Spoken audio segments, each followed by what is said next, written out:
Tar is a movie about Lydia Tar, widely known as the greatest living composer, conductor, and the first director of Berliner Philharmoniken.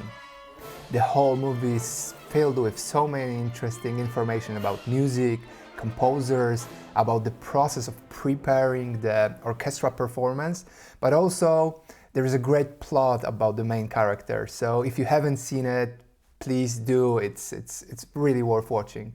When I was watching the movie, I had many aha moments about music production, the whole process of creating music, and today I want to share those learnings with you. In one of the very first scenes, we see Lydia giving classes, and she tries to make point to her student. Because he knows that it's always the question that involves the listener.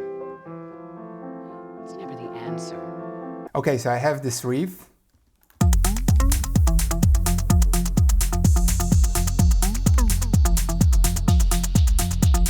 And as we could already probably hear, there is a question and an answer. Question,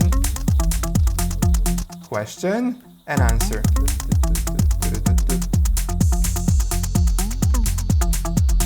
And Lydia was saying that questions are more important than answers. So I thought, why don't I erase the answers and just make all of this riff about question? Would that be better or not? Wondering how do you feel, but let's hear it in the context.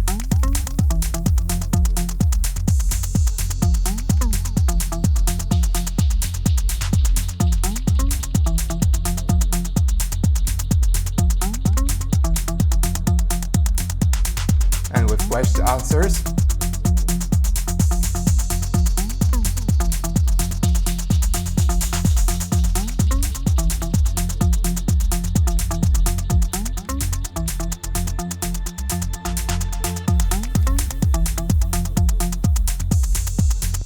Like, to me, leaving the whole phrase unfinished without an answer creates that extra bit of tension, and I think it's a really nice, actually way to manipulate the whole phrase through the arrangement, to have parts when there is an answer and to have the parts that there is no answer and there is a tension.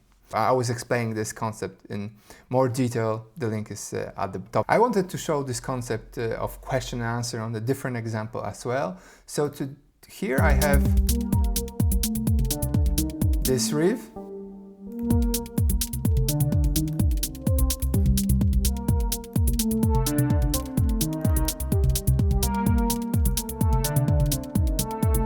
So we see that I'm altering the answers. So the first part is the question, and I'm altering the answers.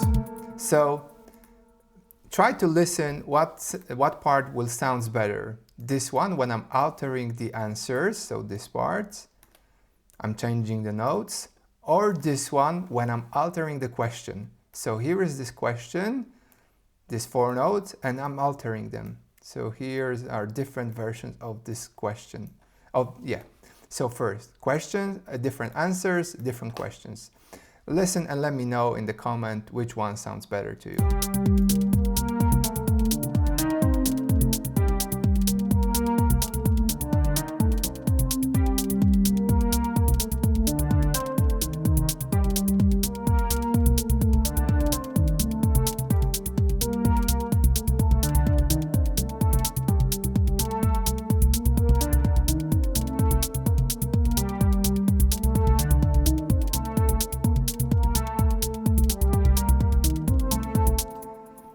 To me, the second one, which proves the point that questions are more important than answers. The second one. In the rehearsal scene, we see how she interprets the music and instructs the players how she would like the whole piece to sound. She talks about concept of the space and the sound coming from the distance. It's like we're hearing it from a very, very great distance. So it's bum-bum-bum-bum, bum-bum-bum-bum. So in this video, I will show you how you can put this into practice. So I have those sounds in the high spectrum, shakers, and we can put utility here, so we don't hear them just in the first once the song starts, but we would rather have them automated. The same way I've used here for this sound. It's like really high-pitched shakers on the bags. So I'm using this concept already to have the shakers really far out. And let's listen how this sound when the song starts. We can put this even further.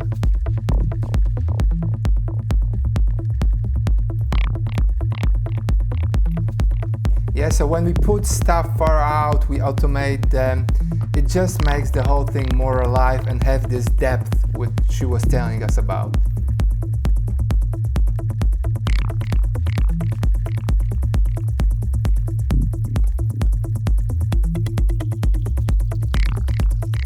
Yeah? The third one is about expressiveness. Okay, it's not. And here we see her wife Sharon giving the instruction about how the strikes should sound. No, sofort weg. Bah! It's much too slow. Lass es uns unten am Frosch spielen. Gerissen, ganz kurz und mit viel Energie. So talking about expressiveness in music, I think there are two main ways we can have this in our music. First is to use velocity, and I have altered this clip to have different velocities like here and there.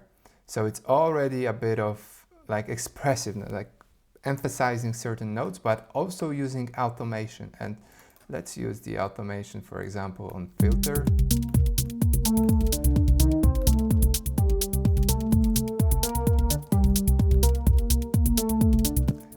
This note could be automated.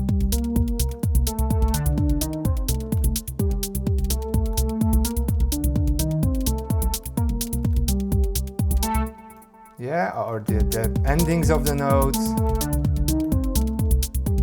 This can be done manually, like here I'm drawing the curve, but also by LFOs if you program them. Yeah, so this already has that expressiveness because we automated the parameters. Also, this doesn't have to happen on leads. For example, if we have this bass and we just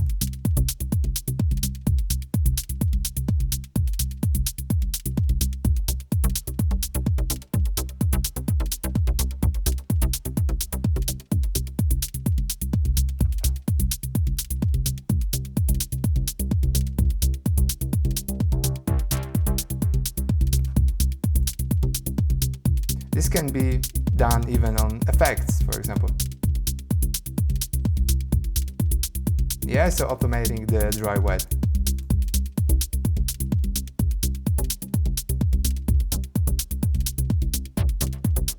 Yeah, the fourth one is actually about the process of making music. So in the interview we see her saying He is in rehearsal.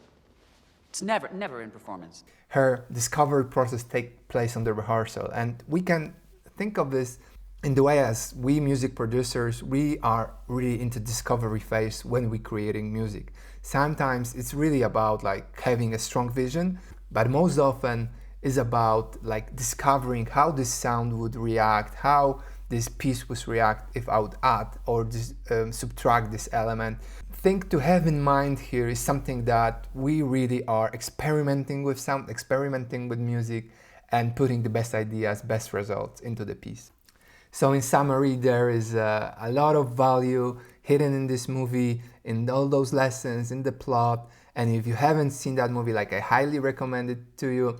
If you like that video, give it a like, subscribe to the channel. There is and will be more videos about technical aspect of making music, but also this educational, philosophical. So our understanding is even deeper and it's easier for us to make electronic music.